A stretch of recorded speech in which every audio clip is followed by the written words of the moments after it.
મારું નામ કાજલ છે. હું 30 વર્ષની એક વિધવા છું. મારી ઉંમર ભલે નાની હોય, પણ જીવનના દુઃખોએ મને વધુ પરિપક્વ બનાવી દીધી છે. મારી પાસે મારી 2 વર્ષની નાનકડી દીકરી રિયા છે, જે મારી જીવનની એકમાત્ર આશા અને ખુશી છે. 4 વર્ષ પહેલા મારા લગ્ન રાજેશ સાથે થયા હતા. રાજેશ સુરતમાં હીરાના વેપારમાં કામ કરતો હતો. તે ખૂબ જ હેન્ડસમ, શાંત સ્વભાવનો અને પ્રેમાળ હતો. અમારું જીવન એક સુંદર સપના જેવું હતું.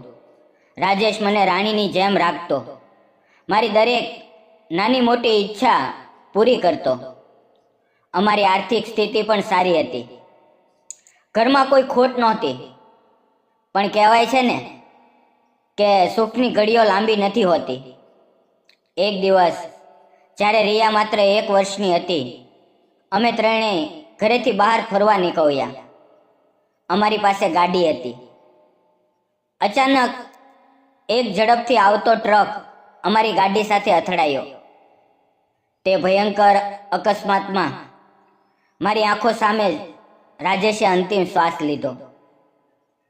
હું અને રિયા કોઈક રીતે બચી ગયા, પણ મારું આખું જીવન એક પળમાં ઉજળી ગયું. રાજેશના અવસાન પછી હું એકદમ તૂટી ગઈ. રડવો, આક્રંદ કરવું, બધું જ કર્યું, પણ તે પાછો ન આવ્યો. મને લાગ્યું કે મારું જીવન પૂરું થઈ ગયું. પણ મારી ગોદમાં રિયા હતી, જેના માટે મારે જીવવું હતું. જો હું હિંમત હારી જાઉં તો મારી દીકરીનું શું થશે? આ વિચારે મને રોકી લીધી. રાજેશના માતા પિતા અગાઉ જ ગુજરી ગયા હતા, એટલે ઘરમાં માત્ર હું અને રિયા હતા.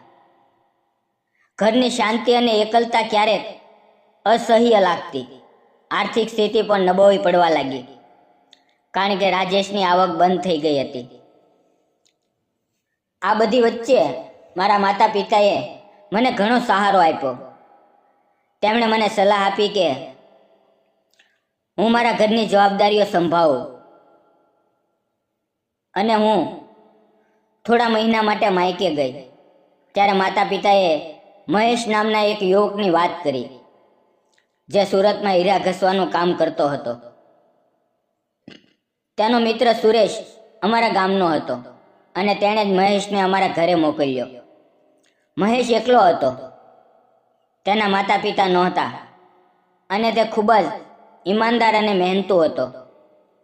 માતા પિતાએ મને કહ્યું કે તેના રહેવાની અને જમવાની વ્યવસ્થા મારે કરવી પડશે, પણ તે દિલનો સારો માણસ છે. મહેશ જ્યારે પહેલી વાર ઘરે આવ્યો ત્યારે તે થોડો સંકોચાતો હતો. તે બહુ બોલતો નહોતો, પણ તેની આંખોમાં એક અજાણી ચમક હતી, જે મને આકર્ષક લાગી. તે રોજ સવારે હીરા ઘસવાના કામે જતો અને સાંજે પાછો આવતો. શરૂઆતમાં તે હોટલમાં જમતો, પણ તેને હોટલનું ખાવાનું ફાવતું નહોતું. એક દિવસ સુરેશે મને કહ્યું, કાજલ, તું જો મહેશ માટે ઘરે ખાવાનું બનાવી દે તો તેને ઘણી રાહત થશે. મેં પણ વિચાર્યું કે આમાં શું ખોટું? રિયાને રમાડવા માટે પણ કોઈ હશે. બસ એ દિવસથી મેં મહેશ માટે ખાવાના બનાવવાનું શરૂ કર્યું. મહેશ જ્યારે ઘરે આવતો ત્યારે રિયા સાથે રમતો. રિયા પણ તેની સાથે ખૂબ ખુશ રહેતી. તેની હસતી આંખો અને રિયા સાથેની તેની રમતો જોઈને મારું મન હળવું થતું. ધીરે ધીરે અમારી વચ્ચે વાતો વધવા લાગી.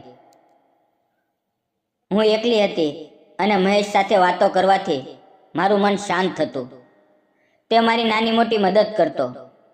બજારમાંથી સામાન લાવવો, રિયાને સંભાળવી, ઘરનું કોઈ કામ હોય તો તે પૂરું કરવું, બધું જ તે દિલથી કરતો. એક દિવસ શરદ પૂનમની રાત હતી. આકાશ ચાંદનીથી ઝળહળતું હતું.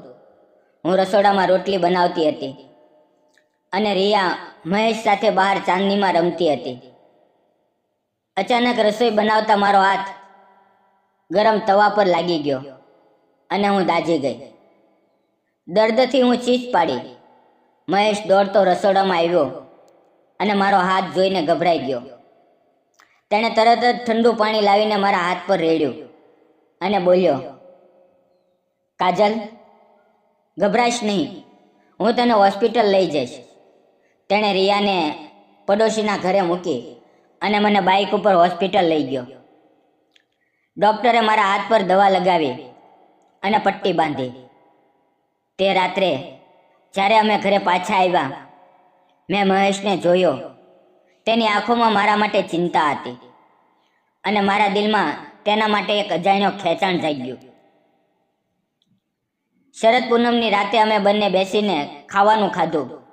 રિયા સૂઈ ગઈ હતી અને ચાંદનીનો પ્રકાશ ઘરમાં પથરાયેલો હતો. મેં મહેશને કહ્યું, મહેશ, આજે તું ન હોત તો હું શું કરત? તું મારી અને રિયાની ખૂબ કાળજી લે છે. તે હવેથી હસ્યો અને બોલ્યો, કાજલ, આ તો મારી ફરજ છે. તું એકલી છે અને હું તને ક્યારેય એકલી નહીં પડવા દઉં. તેના આ શબ્દોએ મારા દિલને સ્પર્શી લીધું. ધીરે ધીરે અમારી વચ્ચે એક અલગ જ બંધન બંધાવા લાગ્યું. હું મહેશને પસંદ કરવા લાગી હતી. તેની ઈમાનદારી, તેની સાદગી અને રિયા પ્રત્યેનો તેનો પ્રેમ મને ખૂબ ગમતો. મેં હિંમત કરીને તેને પૂછ્યું, મહેશ, તારે હવે લગ્ન નથી કરવા? તે હસીને બોલ્યો, કાજલ, મારી પાસે કંઈ નથી. કોઈ મને પોતાની દીકરી આપે? મેં તરત જ કહ્યું, મહેશ, મને તારું નામ બોલવું ગમે છે. તું મને નામથી જ બોલ. તે થોડો શરમાયો. પછી તેણે મને કાજલ કહીને બોલવાનું શરૂ કર્યું. મેં હિંમત કરીને મહેશનો હાથ પકડ્યો. મારું દિલ ઝડપથી ધડકી રહ્યું હતું. મેં ધીમેથી કહ્યું, મહેશ, તું જ્યારથી આવ્યો છે, મારા જીવનમાં ફરીથી ખુશીઓ આવી છે. હું એકલી હતી, પણ તારી સાથે વાતો કરીને મારું મન હળવું થાય છે. હું હવે તારા વગર મારા જીવનની કલ્પના પણ નથી કરી શકતી. શું તું મારી સાથે લગ્ન કરીશ? મહેશ થોડો ચોંકી ગયો. તેણે મારી આંખોમાં જોયું અને બોલ્યો, કાજલ, હું ગરીબ છું. લોકો શું કહે છે? તેઓ વિચારશે કે મેં તારી મજબૂરીનો લાભ લીધો. મેં તેની વાત કાપીને કહ્યું, મને સમાજની પરવા નથી. મારા માટે તારો પ્રેમ અને વિશ્વાસ જ મહત્વનો છે. મહેશની આંખોમાં આંસુ આવી ગયા. અમારો પ્રેમ દિવસે ને દિવસે ગાઢ બનતો ગયો. તે મારી અને રિયાની વધુ કાળજી લેવા લાગ્યો.